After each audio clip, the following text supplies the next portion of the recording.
Okay, folks, get ready to dive into a face-off that's got everyone talking. John Wick versus Cynthia Rothrock.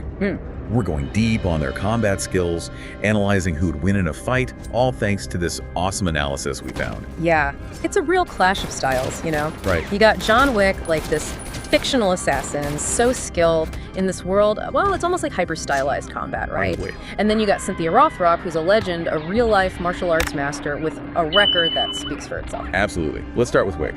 Endurance, tactical genius, and of course that gun fu. Yes, his gun fu. What makes it so special? Well, he's not just a sharpshooter. It's like he blends firearms with martial arts, you know? Okay, yeah. Seamlessly, like, weaving gunplay with hand-to-hand combat. He uses his opponent's moves against them, finds those openings, exploits weaknesses. I see. Remember in John Wick, Chapter 2, he uses a pencil, a simple pencil, as a deadly weapon. Oh, yeah. That's Wick's gun fu for you.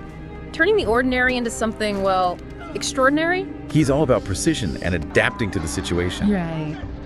And then there's Rothrock. She's mastered so many martial arts styles.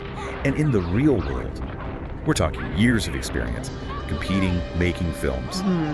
Fast, powerful, and incredibly versatile. That real-world experience she has is a big deal here. Yeah. She's not limited by the rules of some made-up world. Her fighting style is all about practicality, what really works.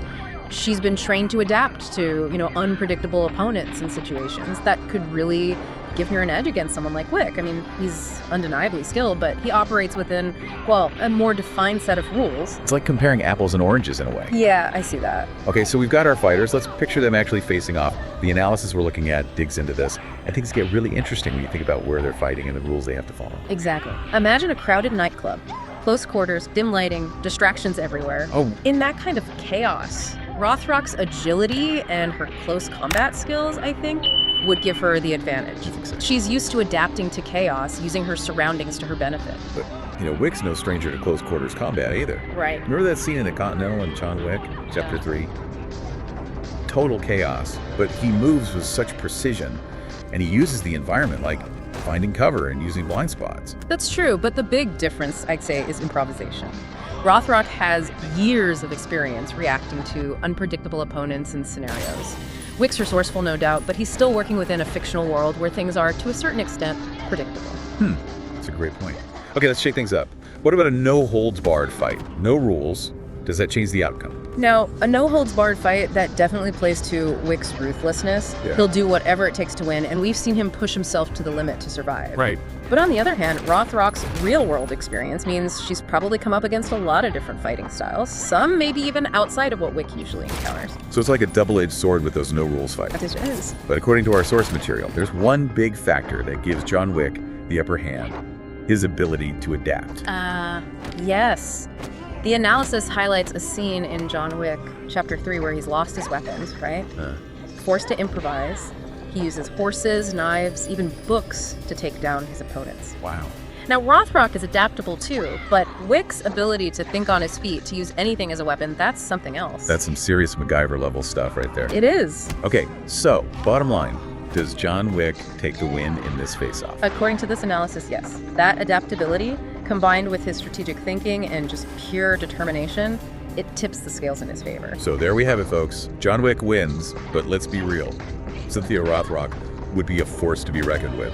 It's fictional finesse versus real-world grit. But here's a thought. Could Rothrock maybe counter Wick's adaptability if she had time to, study his moves, predict what he'd do? That's a fascinating question. It really makes you think about how complex this matchup really is. While the analysis points to John Wick winning, both fighters have incredible skills, and either one could turn the tide with the right strategy. This deep dive has been a wild ride. Who knew breaking down a hypothetical fight could be so intricate and thought-provoking? Right. We've looked at their strengths, how the environment and rules come into play, and it seems like adaptability is the key. It really is. And it's awesome how fictional characters like John Wick can spark these conversations, making us think about the limits of skill and strategy, both in the real world and in the worlds we imagine. Totally. Until next time, keep those imaginations going strong. And keep training. You never know when you might need those skills. You got that right. See you next time, everyone. Bye.